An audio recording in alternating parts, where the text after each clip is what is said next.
Hello friends. तो आज मैं मुग़ल काल के बारे में बताना चाहूँगी कुछ। तो अगर इसमें कुछ गलती हो तो मुझे कमेंट में ज़रूर बताना, ताकि मैं उसे सुधारने की कोशिश करूँगी। और हाँ, मुझे पता है थोड़ी राइटिंग गंदी है बट ठीक है, आप लोग थोड़ा मैनेज कर लीजिएगा। मैं इसको पढ़ के बताऊँगी वैसे भी। फर्स्ट हमारा क्वेश्चन है कि ना, हम मध्यकालीन भारत के बारे में पढ़ेंगे अभी, ठीक है, जो कि 1712 से 1707 ईस्वी तक चला था, ठीक है। तो भारत पर सबसे पहला आक्रमण करने वाला व्यक्ति कौन था? तो 1712 में मोहम्मद बिन कासिम, है ना, मोहम्मद बिन कासिम ने इसने किया था, ठीक है, जो कि एक सफल आंदोलन आंदोलन था। बट कहा जाता है कि 711 में भी ना एक था जिसका नाम था उबैदुल्ला बुद्देला ने किया था पहले। बट यह ना असफल आंदोलन था, इसलिए इसका जिक्र नहीं किया जाता। इस 712 का ही जिक्र किया जाता है, मोहम्मद बिन कासिम, जो एक सफल आंदोलन रहा, ठीक है, जो कि 1712 ईस्वी में किया था। जो जजिया कर क्या है, क्वेश्चन आता है कि जजिया कर क्या है? तो जजिया कर मुसलमान न बनने पर हिंदू पर लगाने वाला एक कर था, जो कि मोहम्मद बिन कासिम ने लगाया था इंडिया में। जो कि मतलब जो गैर मुस्लिम थे, मतलब जो मुस्लिम नहीं थे, और है ना, जो हिंदू थे, ब्राह्मणों को छोड़कर, हिंदुओं मतलब ब्राह्मणों को छोड़कर जो हिंदू जो मुस्लिम नहीं थे, उन पे जजिया कर लगाया जाता था। वही होता है जजिया कर। जजिया कर किससे लेते हैं? तो गैर मुसलमानों से लेते हैं। अगर क्वेश्चन आता है जजिया कर किससे लेते हैं, तो गैर मुसलमानों से लेते हैं। ऊँट पालन एवं ऊँट पालन एवं दिरहम सिक्के किसने चलाए थे? तो अकबर ने। अकबर के आक्रमणकारी या मोहम्मद बिन कासिम ने पहली बार, मतलब कहने का मतलब ये है कि अकबर के आक्रमणकारी या मोहम्मद बिन कासिम ने चलाया था पहली बार, है ना। खजूर की खेती भी यही लेके आया था, है ना, यही मोहम्मद बिन कासिम ही पहली बार खजूर की खेती भी लाया था इंडिया के अंदर। किसने अपने पिता का बदला लेने के लिए आक्रमण किया, ना कि लूटने के लिए? तो मोहम्मद गजनबी, उसने ना जो इंडिया पे आक्रमण किया था, वो लूट के हिसाब से किया था, ना कि अपने पिता का बदला लेने के लिए किया था। ना कि इसको यहाँ पे है ना वो ये नहीं करना था, लूट पाट ही करनी थी उसको, यहाँ पे अपना वो साम्राज्य स्थापित नहीं करना था। मोहम्मद गजनबी ने जब आक्रमण किया तब कश्मीर में, मतलब एक ऐसा क्वेश्चन आता है कि मोहम्मद गजनबी ने जब आक्रमण किया था कश्मीर पर, तब यहाँ का शासक कौन था? तो रानी दिग्गा आक्रमण कर रही, मतलब शासन कर रही थी कश्मीर पर। मोहम्मद गजनबी ने कहाँ पहला अटैक किया? मतलब मोहम्मद गजनबी ने कहाँ पहला अटैक किया? तो सोमनाथ मंदिर पर। मतलब सोमनाथ मंदिर पर अटैक है। बहुत अच्छा इसका एक है कि सोमनाथ मंदिर पर इसने सोचा भाई बहुत ज़्यादा सोना है तो चलो लूट के आते, तो मतलब ये तो लूटने के उद्देश्य से आया था। तो सबसे पहले सोमनाथ मंदिर पर इसने अटैक किया, जो कि गुजरात में, ठीक है। तो वहाँ की सब मंदिर में जाके जब उसने अटैक किया था, तो ना वहाँ पे एक शिवलिंग भी था, तो उसे देख को डर गया था भाई ये क्या है। तो फिर जब उसकी आसपास के जो मतलब उसके जो सहायक करता थे, उन्होंने बोला अरे नहीं, ये जो दो खम्भे है ना, उसमें जो वो लगा हुआ है ना, क्या बोलते हैं, चुंबक के कारण ये शिवलिंग ऊपर हवा में तैर रही है, बाकी इसमें सब कुछ है नहीं। तो उसको जब तुड़वा दिया गया उस खम्भों को, तो अपने आप शिवलिंग नीचे आ गई। तो उन्होंने अच्छा, तो ये कोई जादू नहीं है, ये मतलब एक वो है। तो फिर उसको लूट के ले जा रहा था, तो वहाँ के लोगों ने कुछ नहीं कहा उससे, उनको ऐसा विश्वास था कि भगवान उन जाके बचाएंगे, भगवान खुद आएंगे प्रकट होकर। तो उन्होंने कुछ भी नहीं किया। कम सेना के साथ आया था, जितने उस मंदिर में लोग थे ना, उससे ज़्यादा मतलब कम सेना लेके आया था वो, उससे ज़्यादा कई ज़्यादा लोग तो वहाँ पे श्रद्धालु बैठे हुए थे, ठीक है। तो वो लोग आए थे उन्होंने लेने के लिए। तो बट भी उन्होंने, अगर वो चाहते तो उसको भगा सकते थे, बट उसको नहीं भगाया उन लोगों ने, है ना। वो भगवान में विश्वास ज़्यादा रखते थे। तो मोहम्मद जो है ना, उसने सब लूट के ले गया। तो वो जब लूट के जब ले जा रहा था ना, तो साथ रास्ते में है ना एक वो ना उसको, उसी को लूटने के लिए जाट के मतलब शासक था उसने, मतलब जाट के लोगों ने उसको ही लूट लिया उल्टा। तो उस टाइम वो मतलब लूट के जा रहा था वापस, तो उसको उस जाटों ने ही लूट लिया, ठीक है। वैसे मैं आपको पहले ये चीज़ बता दूं कि है ना, हम किसी चीज़ को याद करने का एक ट्रिक है, जैसे कि हम मुग़ल काल को हम कैसे याद रखें, ठीक है। तो एक इसका है कि जीके तो सरल लगती है, तो जीके तो सरल लगती है, ठीक है। इसका एक ट्रिक है, जीके 5 शासक हुए थे, ठीक है, जिसमें 5 शासक हुए थे जो जिनमें से मैं सबका नाम लूँगी। तो एक ट्रिक लिख लो, जी के तो सरल लगती है। मतलब यहाँ पे देख सकते हो आप लोग कि है ना, यहाँ पे लिख रखा है जी के तो सरल लगती है। तो है ना, तो इसमें कैसा हो जाएगा, जी के तो सरल लगती है, इससे हम यह लाइन से हम इसको याद कर सकते हैं। तो कैसे करते हैं, जी से गुलाम वंश, के से खिलजी वंश, टी से तुगलक वंश, और मतलब तो से तुगलक वंश, है ना, एस से सैयद वंश, और हमारा लास्ट है एल से लोधी वंश। यहाँ से मुगल काल ख़त्म हो जाता है। ठीक है, 5 ही आए थे, इसको हम याद करने, कौन कौन से आए थे, गुलाम वंश, खिलजी वंश, तुगलक वंश, सैयद वंश, लोधी वंश। इसको याद करने का ट्रिक है, जी के तो सरल लगती है। जी से गुलाम वंश, के से खिलजी वंश, तो से तुगलक वंश, एस से सैयद वंश, और एल से लोधी वंश। तो हम पहले अभी हम गुलाम वंश पढ़ रहे हैं। ठीक है, तो गुलाम वंश में हुआ था जो है ना, हम पहले पढ़ रहे थे, तो ना ऊँट पालन अलबरूनी किसका इतिहासकार था, तो मोहम्मद गजनबी का। इसने मतलब कि किताब लिखी थी तारीख ए हिंद, या उल उल ताहिकात ए हिंद, मतलब इंडिया पर खोज। इसका मतलब ये होता है कि इंडिया पर खोज, मतलब जो इसने किताब लिखी ना, इसने किताब मतलब जो लिखी थी तारीख ए हिंद, या उल ए हिंद, या तहकीकात ए हिंद, मतलब इंडिया पर खोज, इसका मतलब यही होता है ना। तो नवा क्वेश्चन आता है कि सोमनाथ, क्वेश्चन आता है कि शाहनामा मतलब किसने लिखा था, तो फिरदौसी ने लिखा था। अफ़गानिस्तान का महाभारत, मतलब अफ़गानिस्तान का महाभारत, यह भी मोहम्मद गजनबी का था इतिहासकार।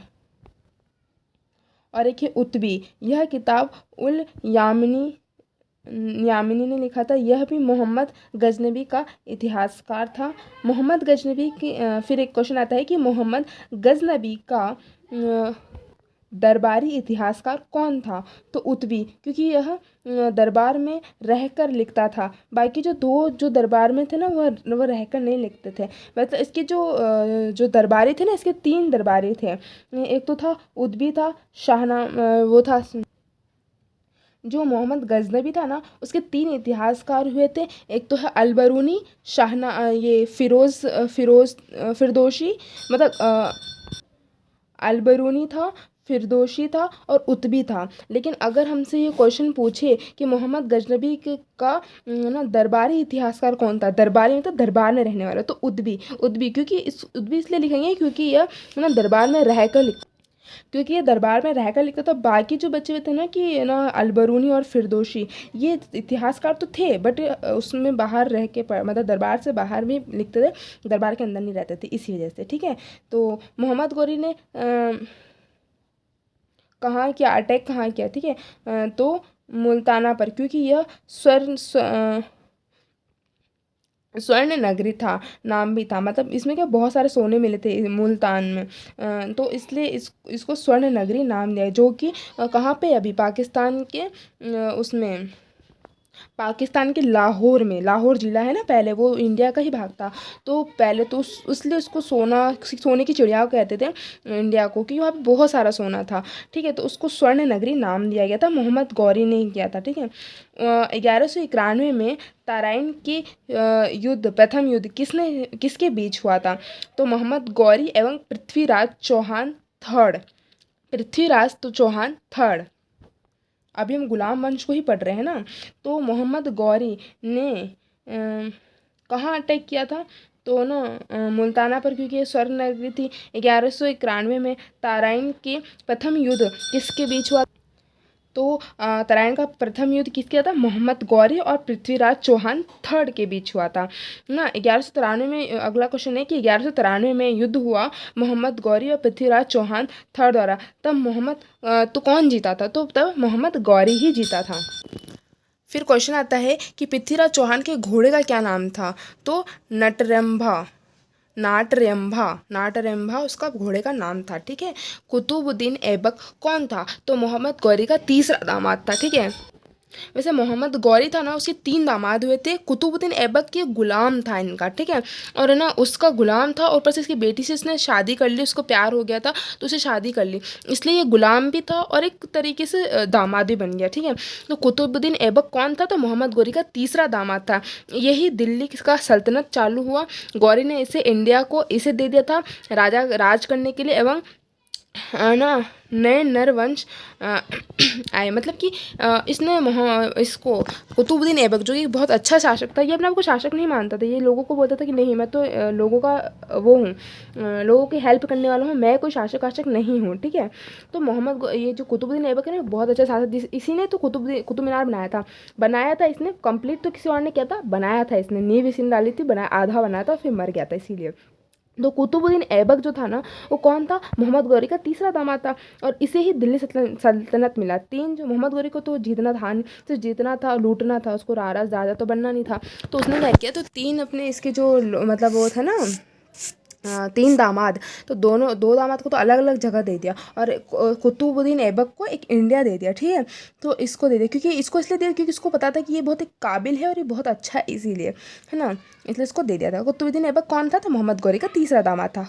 और अगला क्वेश्चन है कि कौन कौन से वंश ने शासन किया? तो मैंने आपको बता ही दिया था, गुलाम वंश, खिलजी वंश, तुगलक वंश, सैयद वंश, लोधी वंश। इसको याद करने का है, जीके तो सरल लगती है, ये लाइन है हमारा, ठीक है। 2.5 दिन का झोपड़ा ये किसने बनाया था? ये एक क्या है, ये है ना 2.5 दिन का झोपड़ा, तो ऐसा क्वेश्चन आता है। तो ये एक मस्जिद है जो कि अजमेर में है, इसे कुतुबुद्दीन ऐबक ने बनवाया था, है ना, सूफी संत बख्तियार की याद में, उनकी याद में, सूफी संत बख्तियार नाम का एक था उनके संत, उनकी याद में इसने बनवाया था। और किसने बनाया था? 2.5 दिन का झोपड़ा, जो कि एक मस्जिद है, अजमेर के अंदर है, कुतुबुद्दीन ऐबक ने बनवाया था। कुतुब मीनार की किसने बनाया था? तो कुतुब मीनार है ना कुतुबुद्दीन ऐबक ने बनवाया था, लेकिन इसको कंप्लीट इल्तुतमिश ने पूरा बनाया था, ठीक है। आधा बनाया था कुतुब मीनार तो कुतुबुद्दीन ऐबक ने बनाया था, स्टार्ट किया था, बट इसको ख़त्म किसने किया था? अगर ऐसा क्वेश्चन आया तो ना इल्तुतमिश ने किया था, जो कि इसका एक दामाद था, ठीक है।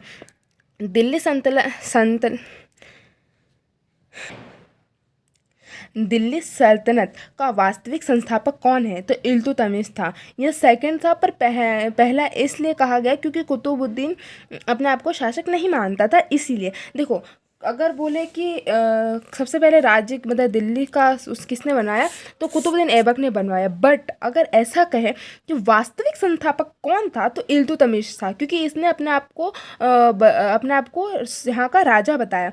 और जबकि ना कुतुबुद्दीन ऐबक ने क्या कहा था कि मैं यहाँ का कोई राजा वाजा नहीं हूँ, इसलिए इसको प्रथम शासक तो मानते हैं, बट इसको वास्तविक संस्थापक इल्तुतमिश को मानते हैं, ना कि इसको कुतुबुद्दीन ऐबक को मानते, ठीक है।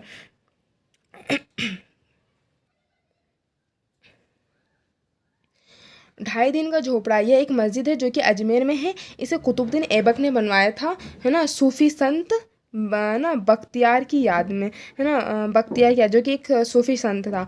कुतुब मीनार किसने बनवाया था? तो कुतुबुद्दीन ऐबक ने बनवाया था। इल्तुतमिश ने इसको पूरा करा था, ठीक है। दिल्ली सल्तनत का वास्तविक संस्थापक कौन था? तो इल्तुतमिश था। यह सेकंड था, पर ये पहला था संस्थापक, सेकंड था ये इल्तुतमिश, बट दिल्ली का वास्तविक संस्थापक कौन था? इल्तुतमिश ना। वास्तविक संस्थापक बोले तो इल्तुतमिश, लेकिन अगर दिल्ली सल्तनत का संस्थापक बोले तो कुतुबुद्दीन ऐबक, ठीक है। लेकिन कुतुबुद्दीन ऐबक ने बोला था मैं यहाँ का साम्राज्य नहीं हूँ, अपने आप को ना एक मतलब काम वाला ही समझता हूँ मैं, मतलब कोई ऐसा नहीं हूँ, कोई राजा नहीं हूँ, इसलिए वो नहीं बना था, इल्तुतमिश ही बना था, मतलब इल्तुतमिश ही वास्तविक संस्थापक बना, क्योंकि इसने अपने आप को सम्राट बताया कि नहीं मैं यहाँ का हूँ सम्राट, ठीक है।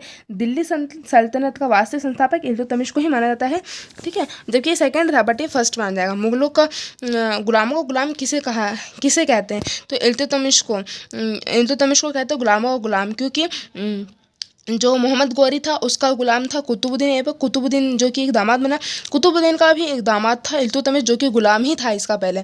तो ये हो गया गुलामों का गुलाम इल्तुतमिश, ठीक है।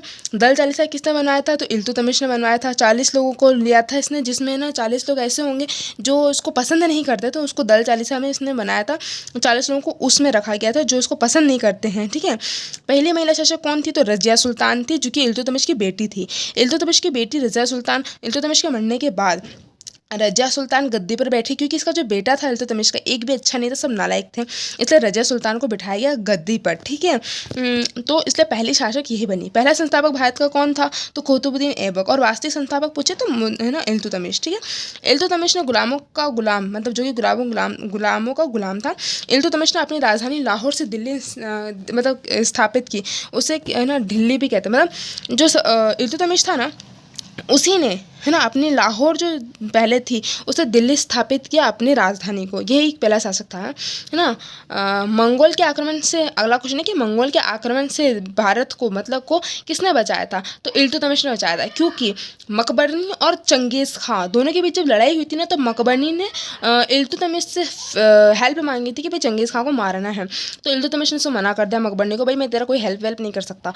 तो हारा कौन? मकबरनी चंगेज़ खां से। अगर इल्तुतमिश अगर इसकी हेल्प कर देता मकबरनी की, तो वैसे ही मकबरनी हारा है, तो चंगेज़ खां का दुश्मन कौन हो जाता? इल्तुतमिश। और इल्तुतमिश का अगर वो दुश्मन हो जाता ना, तो अगर ये सॉरी इल्तुतमिश हार जाता, तो फिर मंगोलों का शासक हो जाता है यहाँ पे। तो चंगेज़ खां एक मंगोल था ना, तो मंगोल का शासक हो जाता। तो ये अच्छा हुआ इसने साथ नहीं दिया उसका। तो अगर ऐसा क्वेश्चन आता है कि मंगोल के आक्रमण से दिल्ली को किसने बचाया था, तो इल्तुतमिश ने बचाया था, है ना। सजदा या पैमोज करना किसने चालू किया? तो सजदा मतलब क्या होता है? झुक के सलाम करना। पैमोज मतलब अंगूठे को चूमना, पैर के अंगूठे को, है ना। किसने चालू किया था? बलबन के शासनकाल में ये चालू किया था। दल चालीसा का गठन किसने किया था? है ना, इल्तुतमिश ने। इसे खत्म बलबन ने किया। बलबंत कौन था, समझ में आ गया? इल्तुतमिश ने जो 40 दल चालीसा चालू की थी 40 लोगों की, उसी में से एक आदमी था बलबंत, जो कि दल चालीसा का एक पार्ट था, मतलब एक हिस्सा था दल चालीसा में से एक आदमी था, है ना। लेकिन इसने क्या किया? इसने इस चीज़ को हटा दिया। उसने क्या किया? इसको मार दिया इल्तुतमिश को। फिर दल चालीसा का गठन इसी ने किया, क्योंकि भाई इसने सोचा कि भाई दल चालीसा में से ही मैं ही आया हूँ और मैंने ही इसको मारा, हो सकता है कल को मेरे को भी मार दे कोई, इसलिए इसने दल चालीसा को ही ख़त्म कर दिया। ठीक है। अब अगला क्वेश्चन आता है मुगल वंश को ही, है ना। अगर ऐसा बोलते कि मामूल वंश कौन था संस्थापक, तो मामूल वंश होता है किसको बोलते हैं ना? गुलाम वंश को ही मामूल वंश कहते हैं, है ना, जो कि कुतुबुद्दीन ऐबक ने स्थापित किया था। कुतुबुद्दीन ऐबक का जो शासनकाल था ना, गुलाम वंश, उसी को ही मामूल वंश भी कहा जाता है। पुत्र वियोग में कौन मरा था? तो बलबंत। पुत्र के मर जाने से ही मर गया था। बलबंत को किसी ने नहीं मारा था, ये पुत्र वियोग में मरा था। गुलाम वंश का अंतिम शासक कौन था, है ना? इसका अंतिम शासक था म्यूमर्स, है ना। म्यूमर्स था गुलाम वंश का अंतिम शासक। यहाँ से गुलाम वंश खत्म हो जाता है। खिलजी वंश अब चालू होता है ना। जी तो खत्म हो गया, के का खिलजी वंश चालू हो गया अब। ठीक है। खिलजी वंश की स्थापना किसने की थी? तो जलालुद्दीन ने की थी। ठीक है। जलालुद्दीन खिलजी ने है ना, उसने मतलब इसने की थी कि, है ना, खिलजी वंश की स्थापना की थी। खिलजी वंश बहुत छोटा शासनकाल रखा था। ठीक है। खिलजी वंश की स्थापना किसने की थी? जलालुद्दीन ने की थी। खिलजी वंश का प्रमुख संस्थापक कौन था? अलाउद्दीन खिलजी। ठीक है। पद्मावती वाला सीरियल देखा है, मूवी देखी है? अलाउद्दीन खिलजी जिसने पद्मावती को चाहा था और ना इस बीच में लड़ाई हुई थी, है ना, तो यही है वो अलाउद्दीन खिलजी। जलालुद्दीन इसका चाचा था, जो कि इसका ना ससुर भी बन गया बाद में, क्योंकि अलाउद्दीन ने अपने चाचा की बेटी से ही, मतलब चाचा की जो बेटी थी उसी से शादी कर ली, अपनी बहन से शादी कर ली थी ना अलाउद्दीन ने। तो संस्थापक अगर पूछो खिलजी वंश का संस्थापक कौन था? जलालुद्दीन खिलजी था। बट प्रमुख शासक, वंश का प्रमुख शासक कौन था? अलाउद्दीन खिलजी। और ये लास्ट ही शासक था वैसे तो मेरे हिसाब से, है ना, तो अलाउद्दीन खिलजी ही था। तो खिलजी वंश का प्रमुख शासक अलाउद्दीन खिलजी। सबसे कम शासनकाल किस वंश का रहा? तो खिलजी वंश का। किसने कर बढ़ा दिया था? 80% कर दिया था अलाउद्दीन ने पता है ना, कर बढ़ा दिया था बिल्कुल 80%। हर चीज़ पे कर मतलब सब पे कर लेना। और किससे लेता था? सिर्फ हिंदुओं से लेता था। गलत था ना ये तो, है ना, मुस्लिमों से नहीं लेता था, हिंदुओं से लेता था, क्योंकि ये ना धर्म परिवर्तन में ज़्यादा वो दिलचस्पी रखता था इसकी, है ना।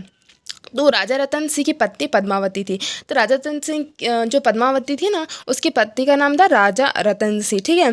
तो अलाउद्दीन ने रतन सिंह को मारा था। तो हमको तो उस कहानी याद है, अपन ने मूवी देखी थी कि कैसे उसने पद्मावती को देखा, पद्मावती के लिए उसने इतना लड़ा था, फिर उसको मतलब किसे उसको लेके चला गया था धोखे से राजा रतन सिंह को। फिर पद्मावती को बुलाया गया था, पद्मावती की जगह पे फिर ना पद्मावती ना आके उसमें ना उसके ना वो सेना आई थी, फिर उसको मार के ले गई थी और उसको चुपचाप से राजा रतन सिंह को लेके गए, लेकिन फिर भी इसने मार दिया था ना, राजा रतन सिंह को इसने मार दिया था खिलजी ने, ना अलाउद्दीन खिलजी ने मारा था। तो ना फिर ना जौहर कर लिया था पद्मावती ने, ठीक है। तो यही था, अलाउद्दीन ना रतन सिंह ने मारा था। भारत का तोता किसे कहते हैं? अमीर खुसरो को भारत का तोता भी कहते हैं, जो अलाउद्दीन का दरबारी कवि था, ठीक है। अलाउद्दीन खिलजी का जो दरबारी कवि था ना, वो था अमीर खुसरो, ठीक है। भारत का तोता भी कहते हैं, है ना। नग्न अवस्था में कौन जाता था? कुतुबुद्दीन। ये कुतुबुद्दीन मुबार शाह है, वो कुतुबुद्दीन ऐबक था, ये कुतुबुद्दीन मुबार शाह है, ये दूसरा कुतुबुद्दीन ऐबक है, मतलब सॉरी कुतुबुद्दीन है, ठीक है। ये थोड़ा पागल था साला, मतलब नंगे ही पहुंच जाता था दरबार में, मतलब अंट संट हरकतें इसकी बहुत बेकार बेकार थी, मतलब कुछ भी करता था, लोग इससे परेशान थे, मतलब क्या है, मतलब ये मतलब पागल आगल है क्या? नंगा पहुंच जाता था, कभी लड़कियों के वेश में, कभी किसी के वेश में, मतलब दिमाग इसका पैदल था, ये दिमाग से पैदल था ये एक तरीके से, ठीक है। नग्न अवस्था में अगर कौन पहुंचता था? तो कुतुबुद्दीन मुबार शाह, ठीक है ना। मुगलपुरी मुगलों से संबंधित नहीं है, इसे जलालुद्दीन खिलजी ने बसाया था, ठीक है ना। मुगलपुरी जो है, अगर क्वेश्चन पूछते हैं मुगलपुरी किससे संबंधित है, तो जलालुद्दीन खिलजी वंश से संबंधित है, ना कि मुगलों से संबंधित है, ठीक है ना। तुगलक वंश की स्थापना किसने की थी? तो तुगलक वंश ने। तुगलक अब यहाँ से चालू हो गया, जी के तो था ना, जी के तो सरल लगती थी, तो जी के खिलजी वंश खत्म हो गया उसके मरने के बाद, ठीक है। तो ये मर गया था ना खिलजी, अलाउद्दीन खिलजी, उसके बाद से ये तुगलक वंश चालू हो गया था, ठीक है। लड़के मत, कोई नहीं मरा, बीमारी से इनसे ही मर गए साले, लड़के तो किसी में हिम्मत ना थी, बस एक ही राजा बना था जो लड़के मरा था, बाकी सब के सब ऐसे ही मरे हैं। हाँ, तुगलक वंश की स्थापना किसने किया? तुगलक वंश चालू हो गया तो ना गाजी मलिक, ना तुगलक वंश की स्थापना की थी गाजी मलिक ने। सबसे ज़्यादा शासनकाल किसने किया था? तुगलक वंश ने, इसी ने सबसे ज़्यादा शासनकाल किया था, ठीक है। सांकेतिक मुद्रा सोने में बदला तांबे को चला किसने किया? मोहम्मद बिन तुगलक। जो मोहम्मद बिन तुगलक था, इसी ने काजिम मलिक के बाद मोहम्मद बिन तुगलक बैठा गद्दी पर, और तुगलक वंश चल रहा है, ठीक है। तो सांकेतिक मुद्रा सोने के तांबे में, मतलब इसमें एक कहानी है इसकी कि भाई सोने के तांबे चलाए इसने, ठीक है। सोने के तांबे को इसे बदल के अपने क्या किया, राज्य में भर लिया, उसकी जगह पर तांबे के सिक्के सबको बांट दिए। तो लोगों ने बहुत होशियारी दिखाई, प्लेट व्लेट को तोड़ के और तांबे को नहीं चलाना चालू कर दिया अपने जगह पर। तो इसने देखा, अरे भाई ये तो क्या हो रहा है, उल्टा सीधा हो रहा है, ये बहुत पढ़ा लिखा आदमी था, जबकि तुगलक सबसे इन पूरे मुगल वंश में सबसे ज़्यादा पढ़ा लिखा यही एक राजा हुआ, बाकी सब अनपढ़ थे। तो इसने बहुत दिमाग, लेकिन इसकी हर चाल उल्टी पड़ जाती थी बेचारे की, ये बहुत सोच समझ के चलता था। तो इसने क्या था, सोने की जैसे अपने मोदी सरकार ने नोटबंदी करी ना, वैसे ही इसने क्या था, सांकेतिक मुद्रा इसने बंद करा दिया, सोने में बदल दिया तांबे को, ठीक है। तो ना तांबे वाले सिक्के चलवा दिए, सोने के अपने जगह इकट्ठे कर लिए अपने दरबार में। फिर से देखा यार, ये तो साले प्लेट व्लेट तोड़ के इसी को चलाने लग गए, वो बना के सोने के सिक्के बंद कर दिए, तांबे के सिक्के चलाए, तो साले कटोरी प्लेटों को तोड़ ताड़ के, चम्मच चम्मच को तोड़ ताड़ के साले बना रहे हैं ये सिक्के और चला रहे हैं ये दरबारों में ना, शासन पूरे उस राज्य में। बोला अबे ये बंद करो बंद करो बंद करो इनको, तो इनको सबको बोलो कि तांबे के सिक्के दे और सोने के सिक्के ले जाओ, वापस सोने के सिक्के चलेंगे। अरे बंदों ने और एक्स्ट्रा जिसे बनाना चालू कर दिया कि भाई यहाँ तांबे के लेके जाओ और सोने के लेके आओ, चलो चलो चलो, ऐसा करके इसने, मतलब इसका चाल इसी पे भारी पड़ गया, और जितने सोने नहीं आए थे ना उतने तो चले गए इसके दरबार से, तो और खजाना खाली हो गया। तो बेचारे के साथ उलट गलत हुआ है, ठीक है। लोग बहुत चालू होते नहीं। तो मोहम्मद बिन तुगलक, ठीक है। तो पागल शासक किसे कहते थे? मोहम्मद बिन तुगलक को ही पागल शासक ही कहते थे। बेचारे को मतलब बहुत सोच समझ के करता था, बट इसी के साथ गलत हो जाता था, इसका क्या ही करे, कसूर नहीं था बेचारे का, है ना। तो सांकेतिक मुद्रा इसी ने चलवाई थी, ठीक है। पागल शासक किसे कहते? तो मोहम्मद बिन तुगलक को। मंगोल पर आक्रमण मोहम्मद बिन तुगलक, है ना, मंगोल पर आक्रमण किया था इसने मोहम्मद बिन तुगलक ने। दिल्ली में मोहम्मद, है ना, दिल्ली से मुंबई राजधानी बनाई थी, बड़ा सबसे पढ़ा लिखा शासक भी यही था, मोहम्मद बिन तुगलक। हुआ क्या था, दिल्ली से इसने क्या किया, मुंबई राजधानी बनाने की सोची कि क्यों भाई मुंबई को बनाते हैं राजधानी, है ना। तो जब लेके गया था तो रास्ते में ही, और इसने टैक्स भी बढ़ाया था, तो ना हर चीज़ पे टैक्स लगवाया था। तो मोहम्मद राजधानी बनाने चला गया मुंबई, तो मुंबई में आधे लोग तो वहीं मर गए, पैदल यात्री जो थे लोग, है ना, फिर ऐसे सोचा है नहीं यार मज़ा नहीं आ रहा है इधर, मतलब एकदम, तो चलो वापस दिल्ली चलते। तो फिर दिल्ली लेके गया, तो फिर बंदे मर गया, मतलब रास्ते में उस टाइम तो वो नहीं था ना साधन, तो बेचारे मर गए। तो बोला ये साला पागल आगल है ये बिल्कुल ही, यहाँ से यहाँ, यहाँ से यहाँ, मतलब कुछ इसको तो कोई मतलब है नहीं, खुद तो बैठ के जाता है घोड़ों पर, हमको पैदल चलवाता, तो ये पागल ही शासक है, तो सब इसको पागल बोल देते हैं। तो इसका है ना एक नाम ये भी है। अगर ऐसा कहे कि पागल शासक कौन था, तो मोहम्मद बिन तुगलक को ही पागल शासक कहते, जबकि पढ़ा लिखा था फिर भी बेचारे खुद पागल बोलते थे। लोगों का क्या कहना, लोगों का काम है कहना। है ना, तो पागल शासक किसे कहता था, मोहम्मद बिन तुगलक को। मंगोल पर आक्रमण किसने किया था, मोहम्मद बिन तुगलक ने। दिल्ली की ना राजधानी किसने बनाई थी, दिल्ली से मुगल ना मुंबई राजधानी किसने बनाई थी, तो इसी ने बनाई थी, है ना, मोहम्मद बिन तुगलक ने। है ना, वास्को डिगामा भारत आया था 1498 में, तब दिल्ली की गद्दी पर कौन था, तो सिकंदर लोदी था। है ना, आगरा किसने बनाया था, तो सिकंदर लोदी ने। इसे सिकंदराबाद कहते थे पहले, ठीक है, आगरा को। तो अंतिम राजा कौन था, इब्राहिम लोदी। ये भी बस ऐसा शासक तो लड़ते, मतलब ये बस यही एक बस ऐसा शासक था जो लड़ते हुए मरा था, इब्राहिम लोदी। है ना, बाकी सब शासक तो ऐसे थे कि मतलब ऐसे ही थे साले। वैसे ही मर गए, कोई मार रहा है इनको, गद्दी बैठ रहा है, उसको मारा, उसका बेटा उसको मारा, इसका बेटा उसको मारा, बहनचोद मार, मतलब ये लोग आपस में मार मार के मर रहे हैं। बस एक ही एक मतलब ऐसा जो है, मतलब मुगल है बाना इब्राहिम लोदी, जो कि रण में लड़ते हुए मरा है। ठीक है, इब्राहिम को है ना किसने मारा था, तो बाबर ने मारा था। तो यहाँ से इनका ख़त्म हो जाता है। ठीक है, यहाँ बाबर, भारत में सबसे सबसे छोटी उम्र में कौन बैठा था, तो अकबर। देखो अगर ऐसा क्वेश्चन पूछे थे कि भारत में सबसे छोटी उम्र में कौन बैठा था, तो अकबर बैठा था। बट अगर इसमें बोला कि सबसे छोटी उम्र में भारत,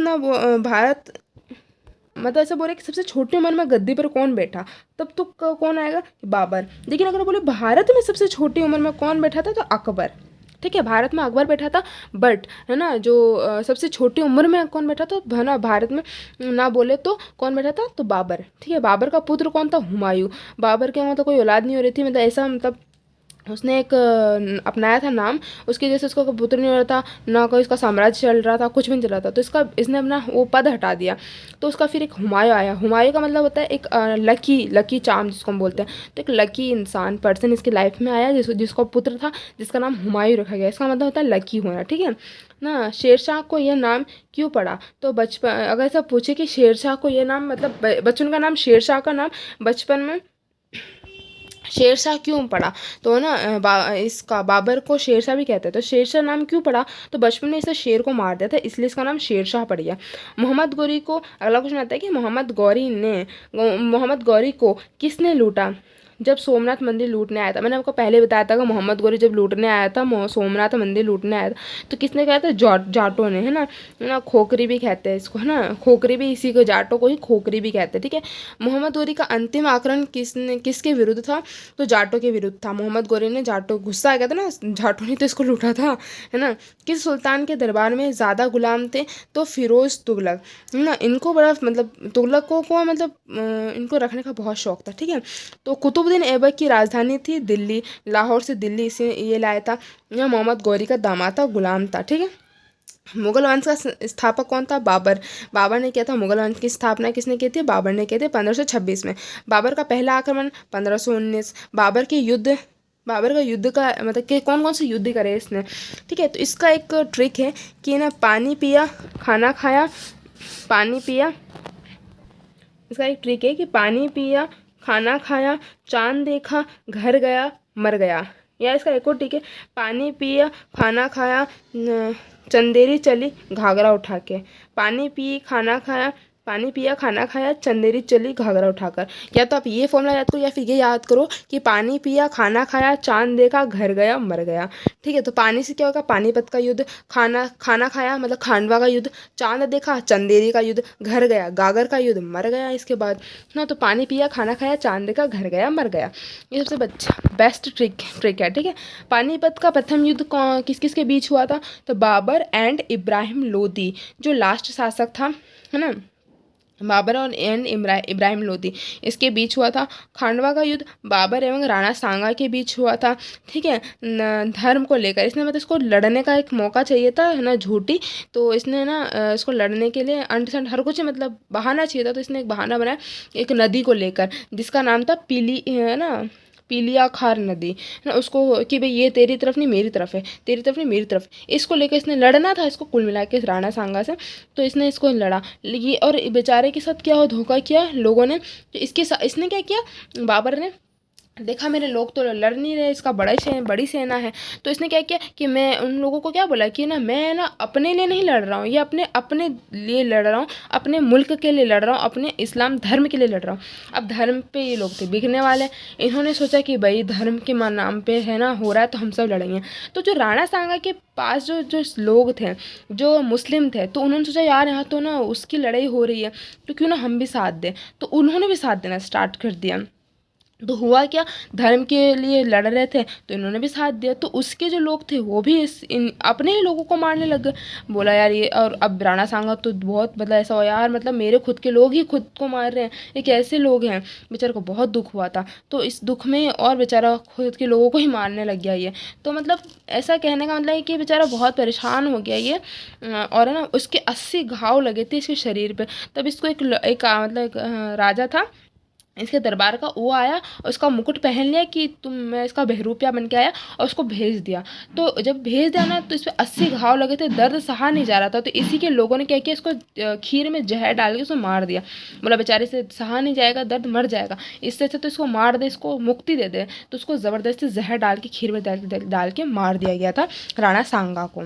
तो ये हमारा फ़िलहाल तक का है। आगे की वीडियो के लिए आप लोग वेट कीजिए, जल्द ही लाऊंगी। और हाँ माफ़ करना, इस बार मैं वीडियो में बहुत लेट हो गया था, मुझे दिवाली की साफ़ सफाइयाँ चल रही इस चक्कर में, तो सॉरी इसके लिए।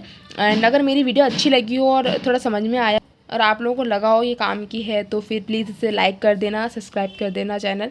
एंड हाँ थोड़ी राइटिंग गलत है, अच्छी नहीं है बहुत, और मिस्टेक्स भी बहुत ज़्यादा होंगी, बट आप मैं बोल रही हूँ उसको आपको मतलब आशा है कि आप लोगों को समझ में आया होगा अच्छे तरीके से।